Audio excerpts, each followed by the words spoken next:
दोस्तों बहुत बहुत स्वागत करता हूं आप सभी का। आज देश को 53वां सीजीआई मिल चुका है। जस्टिस सूर्यकांत ने 53वें सीजीआई के रूप में आज शपथ ले ली है।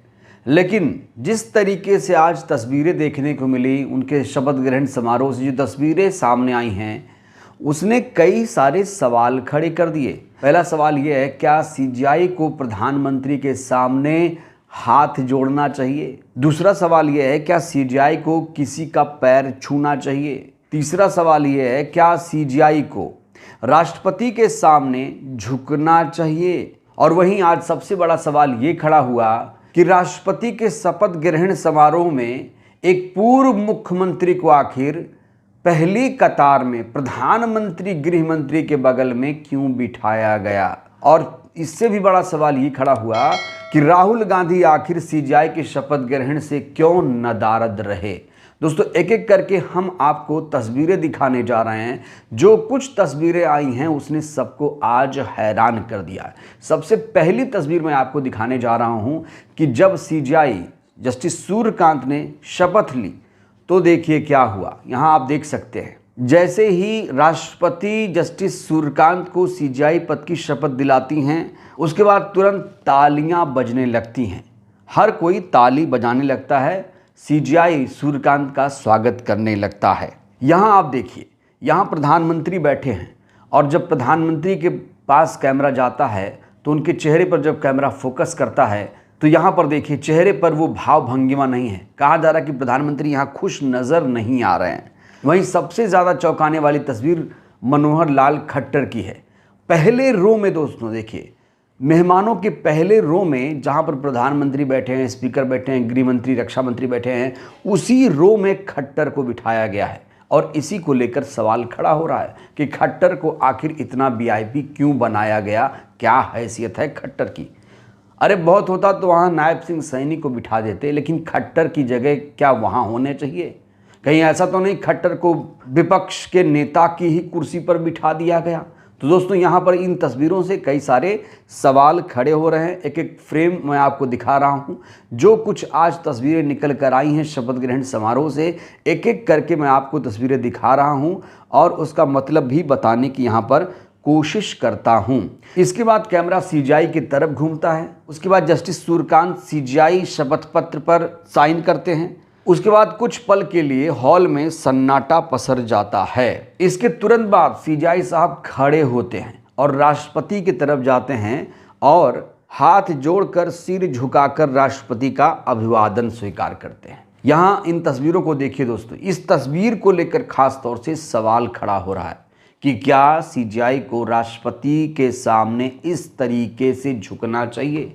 जो सत्ताधारी पार्टी के लोग हैं वो ये कह रहे हैं कि भाई ये तो हमारी संस्कृति है, हाथ जोड़कर प्रणाम किया तो क्या दिक्कत है। लेकिन जो वही तमाम अंबेडकरवादी लोग हैं वो इस तस्वीर से नाखुश हैं। लोगों का कहना है कि सीजीआई को इस तरीके से राष्ट्रपति के सामने हाथ जोड़कर नहीं झुकना चाहिए था। उसके बाद तस्वीरों में दिखता है कि सीजीआई जस्टिस सूर्यकांत प्रधानमंत्री की तरफ मुड़ते हैं और जब प्रधानमंत्री की तरफ मुड़ते हैं तो देखिए तुरंत प्रधानमंत्री को हाथ जोड़ने लगते हैं। ये देखिए दोस्तों तस्वीरें, बहुत ही रोचक तस्वीरें दोस्तों मैं आपको दिखा रहा हूं। और जैसे अचानक वो प्रधानमंत्री के सामने पहुंचते हैं, हाथ जोड़ते हैं, तो उसके बाद प्रधानमंत्री भी खड़े हो जाते हैं। जब प्रधानमंत्री खड़े होते हैं तब रक्षा मंत्री, गृह मंत्री, स्पीकर, हर कोई जो भी हॉल में रहता है वो खड़ा हो जाता है। और यहाँ सबसे बड़ा प्रश्न ये खड़ा होता है, क्या सीजीआई को प्रधानमंत्री के सामने हाथ जोड़ना चाहिए? और जब सीजीआई ने हाथ जोड़कर नमन किया तो फिर प्रधानमंत्री उसके बाद में खड़े होते हैं। सवाल ये खड़ा हो रहा है, आखिर प्रधानमंत्री पहले क्यों नहीं खड़े हुए? सीजीआई के आने के बाद ही वो अपनी कुर्सी से क्यों उठे हैं? दोस्तों इतना ही नहीं, जब शपथ ग्रहण पूरा हुआ तो जस्टिस सीजीआई जो सूर्यकांत हैं उन्होंने 5 लोगों के पैर छुए हैं। यहाँ आप देख सकते हैं तस्वीरें, एक एक करके उन्होंने 5 लोगों के पैर छुए हैं। तो कहा जा रहा है कि ये उनका संस्कार है, लेकिन कई लोग कह रहे हैं कि भाई संस्कार व्यक्ति का होता है, सीजीआई क्या किसी का पैर छू सकता है? सीजीआई बनने के बाद क्या हॉल में वो किसी का पैर छू सकता है? यहाँ पर लोग सवाल खड़े कर रहे हैं।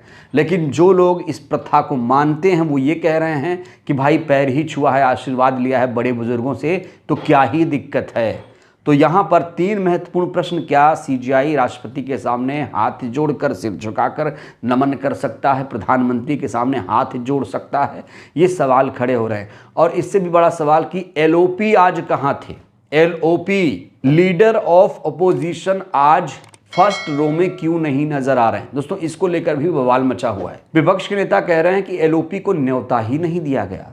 वहीं बीजेपी के तमाम नेता इस बात को लेकर आरोप लगा रहे हैं कि एलओपी नदारद थे, एलओपी आए ही नहीं, उन्हें बुलाया गया। और राहुल गांधी जो नेता विपक्ष हैं वो इस कार्यक्रम में, महत्वपूर्ण कार्यक्रम में नहीं पहुंचे, जहां पर देश दुनिया के सीजीआई पहुंचे थे। खबर ये मिल रही है कि 6 देशों के सीजीआई इस पूरे कार्यक्रम में मौजूद थे, लेकिन एलओपी इस कार्यक्रम में नहीं दिखे। दोस्तों, मैं आपको पूरा फ्रेम दिखाना चाहता हूं कि प्रधानमंत्री जिस रो में बैठे हैं वहां पर आप देखिए, पूरी कतार में आपको दिखा देना चाहता हूं। प्रधानमंत्री बैठे हैं और प्रधानमंत्री के राइट साइड देखिए, प्रधानमंत्री के लेफ्ट साइड आप देखिए, यहां पर कोई भी विपक्ष का नेता आपको नजर नहीं आ रहा है। राहुल गांधी के लिए कहा जा रहा है कि यहां पर एक सीट होनी चाहिए थी। राहुल गांधी को लेकर सवाल खड़े हो रहे हैं कि एलओपी आखिर क्यों नहीं आए। कहा जा रहा है कि बुलाया ही नहीं गया। वहीं बीजेपी के नेता कह रहे हैं कि बुलाया गया, आए ही नहीं। अब क्या सच्चाई है ये तो दोस्तों राहुल गांधी ही जाने या फिर बीजेपी के लोग ही जाने, जो लोग न्योता दे रहे थे। वहीं आज इस शपथ ग्रहण समारोह से एक दिलचस्प तस्वीर भी निकल कर आई। जो सीजीआई बीआर गवई साहब हैं वो बहुत ज़्यादा खुश नजर आए। यहाँ तस्वीरें देख सकते हैं दोस्तों आप। सीजीआई गवई साहब ने आज मिसाल पेश की है। यहाँ देखिए, गले लगाया है सीजीआई बीआर गवई ने जस्टिस सूर्यकांत को, यानी पूर्व सीजीआई ने निवर्तमान सीजीआई ने वर्तमान सीजीआई को गले कैसे लगाया, ये तस्वीरें आप देखिए। एक हेडलाइन में आपको दिखाना चाहता हूँ, यहाँ देखिए।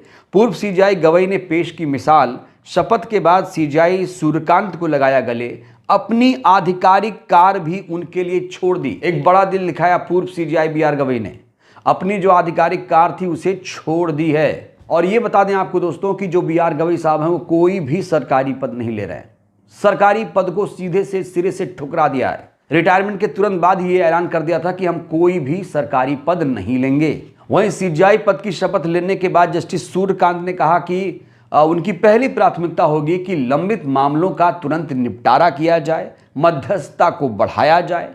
सुप्रीम कोर्ट में इस समय 90,000 पेंडिंग केसेस हैं, उनका निपटारा किया जाए। उनको निपटाना सबसे बड़ी प्राथमिकता होगी। हाई कोर्ट, लोअर कोर्ट में भी बहुत सारे पेंडिंग केसेस हैं, उनको भी कम किया जाना है। इसके लिए कहा जा रहा है एक संवैधानिक पीठ बनाई जाएगी और फरवरी 2027 में सीजीआई सूर्यकांत रिटायर हो जाएंगे। जस्टिस सूर्यकांत का कार्यकाल अपेक्षाकृत लंबा होगा। वहीं बीआर गवई साहब का कार्यकाल बहुत छोटा था, मात्र 6 महीने का।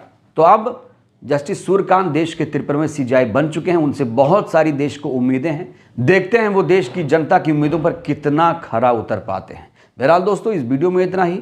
बड़ा सवाल यही है, आखिर सीजीआई को क्या प्रधानमंत्री के सामने हाथ जोड़ना चाहिए? क्या उन्हें राष्ट्रपति के सामने झुकना चाहिए था? आप लोग इस खबर को लेकर क्या सोचते हैं? राय दीजिएगा। बहुत बहुत धन्यवाद।